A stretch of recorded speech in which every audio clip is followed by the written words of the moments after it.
La Biblia nos enseña que en el principio, antes de que entrara el pecado, existía una comunión o una relación muy íntima entre Dios y el hombre. Sin embargo, el pecado generó una división o separación, a tal grado que la Biblia dice que Adán y Eva se escondieron por miedo cuando oyeron la voz de Dios, posiblemente al considerar que habían desobedecido la única ordenanza que se les había dado: no comas del fruto del árbol de la sabiduría. Génesis 3:8. Contrario a lo que se pudiera pensar, Dios mismo tomó la iniciativa para motivar al hombre a acercarse y le pregunta: ¿dónde estás tú? Génesis 3:9. Lo que sigue es un diálogo en el que Dios confronta el pecado de Adán y Eva, buscando que reconozcan su falta. Pero en vez de arrepentirse, solo hay justificación e incluso culparon a Dios. Adán le dijo: la mujer que me diste por compañera me dio del árbol y yo comí. Génesis 3:12. La mujer que me diste, Adán culpando a Dios sin reconocer su responsabilidad. Esta es la historia que se repite en toda la existencia del ser humano. En lugar de reconocer su falta, expone justificaciones sin considerar su responsabilidad. Sin embargo, Dios, conociendo el corazón del ser humano, diseñó un plan para poder redimir y salvarlo de la muerte por causa del pecado. Como dice Romanos 6:23, porque la paga del pecado es muerte, mas la dádiva de Dios es vida eterna en Cristo Jesús, Señor nuestro. Sigamos con la historia del hombre. En Génesis capítulo 6, versículos del 1 en adelante, se describe la maldad en la tierra y dice Génesis 6:5, y vio Dios que la maldad de los hombres era mucha en la tierra, y que todo designio de los pensamientos del corazón de ellos era de continuo solamente el mal. Ante esta situación tan corrompida del ser humano, Dios decide borrarlos de sobre la faz de la tierra. Pero a través de la fe, un hombre halló gracia delante de Dios: Noé. Génesis 6:8, a quien Dios le pide que construya un arca, porque traería un diluvio. 120 años predicó Noé que se arrepintieran, pero no le creyeron. Por un lado, la maldad y el pecado era mucha, y por el otro, no conocían la lluvia. En esos tiempos los campos se regaban mediante un vapor que subía de la tierra. Génesis 2:6. Además, los pobladores de aquella época no tuvieron fe para creer lo que Noé les predicaba y procedieran al arrepentimiento, hasta que llegó el tiempo establecido cuando Dios mismo cerró la puerta del arca. Génesis 7:16. Solo 8 personas se salvaron a través de la fe: Noé y su familia, como dice Hebreos 11:7. Por la fe Noé, cuando fue advertido por Dios acerca de cosas que aún no se veían, con temor preparó el arca en que su casa se salvase. Y por esa fe condenó al mundo y fue hecho heredero de la justicia que viene por la fe. Después del diluvio, Dios dice en Génesis 8:21, no volveré más a maldecir la tierra por causa del hombre, porque el intento del corazón del hombre es malo desde su juventud.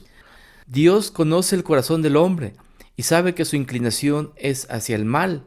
Jeremías 17, del 9 al 10, leemos: engañoso o fraudulento es el corazón, más que todas las cosas, y perverso. ¿Quién lo conocerá? Yo, Jehová, que escudriño la mente, que pruebo el corazón, para dar a cada uno según su camino, según el fruto de sus obras. Después del diluvio, dice la Biblia que Dios bendijo a Noé y a sus hijos, y les dijo: fructificad y multiplicaos, y llenad la tierra. Génesis 9:1.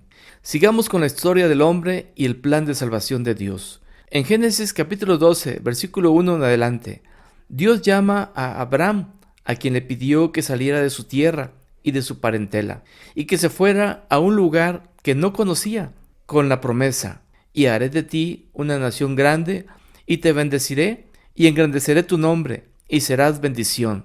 Génesis 12:2. Abraham era un hombre de avanzada edad cuando Dios lo llamó, de 75 años. Y también su esposa Sara, quien además era estéril. Sin embargo, Abraham le creyó a Dios y salió por fe, y fue llamado amigo de Dios, y la fe le fue contada por justicia. Santiago 2:23. Es a través de Sara que Dios le dio un hijo a Abraham, el hijo de la promesa, Isaac, una gran nación, el pueblo de Israel. Es a través de la descendencia de Isaac que nació Jesús, el Hijo de Dios. Por eso Jesús dice en Juan 4:22, la salvación viene de los judíos. Y dice Juan 3:16, porque de tal manera amó Dios al mundo que ha dado a su Hijo unigénito, para que todo aquel que en él cree no se pierda, mas tenga vida eterna.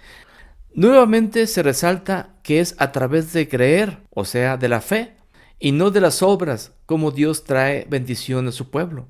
En todos estos relatos podemos entender lo valioso que es para Dios que creamos en Él a través de la fe. Viene la pregunta, ¿de dónde surge la fe?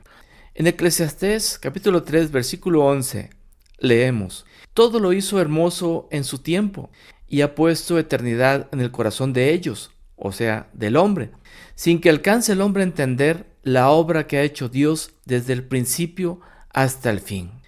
En este versículo podemos entender precisamente que es Dios quien ha puesto en el hombre el sentido de eternidad y una medida de fe que nos inclina a buscar a Dios o a un ser superior. O cuando no conocen al Dios verdadero, la tendencia del hombre es a hacerse un ídolo. De ahí surgen las religiones.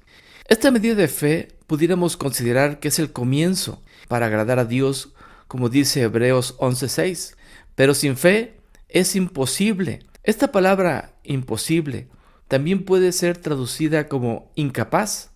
Entonces leeríamos, pero sin fe el hombre es incapaz de agradar a Dios, porque es necesario que el que se acerca a Dios crea que le hay y que es galardonador de los que le buscan. Lo que podemos resaltar es que la relación con Dios y la justificación del hombre siempre ha sido a través de la fe y no de las obras. Como dice Gálatas 2:16, sabiendo que el hombre no es justificado por las obras de la ley, sino por la fe de Jesucristo. Nosotros también hemos creído en Jesucristo para ser justificados por la fe de Cristo y no por las obras de la ley, por cuanto por las obras de la ley nadie será justificado. Dios le ha dado la capacidad al ser humano de poder escuchar su voz a través de la fe, porque si fuera imposible tener fe, el hombre podría desafiar la justicia de Dios y hacerlo responsable si se pierde. Sin embargo, si Dios nos ha provisto de los medios para tener fe, entonces el hombre es responsable de creer o no en Dios. Ciertamente, el hombre no puede hacer nada para alcanzar la salvación. Esta solo le corresponde a Dios. Por eso dice Efesios 2:8-9, porque por gracia sois salvos por medio de la fe, y esto no de vosotros, pues es don de Dios o regalo de Dios, no por obras, para que nadie se gloríe. De aquí podemos resaltar la frase, y esto no de vosotros, una expresión para aclarar que la salvación no tiene que ver con algún mérito humano, sino solo por la misericordia de Dios y solamente por medio de la fe. La pregunta, ¿cómo obtenemos fe? Dios ha puesto una medida de fe en el ser humano, como vimos en Eclesiastés 3:11, y nos ha provisto de las herramientas para que esa fe surja y crezca.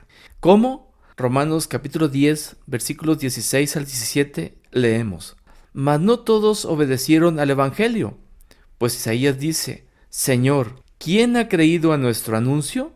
O sea, ¿quién ha tenido fe para creer en el mensaje del Evangelio? Así que la fe es por el oír y el oír por la palabra de Dios. Entonces, ¿cómo podemos crecer en fe? Bueno, a través de oír la palabra de Dios y creer lo que en ella está escrito.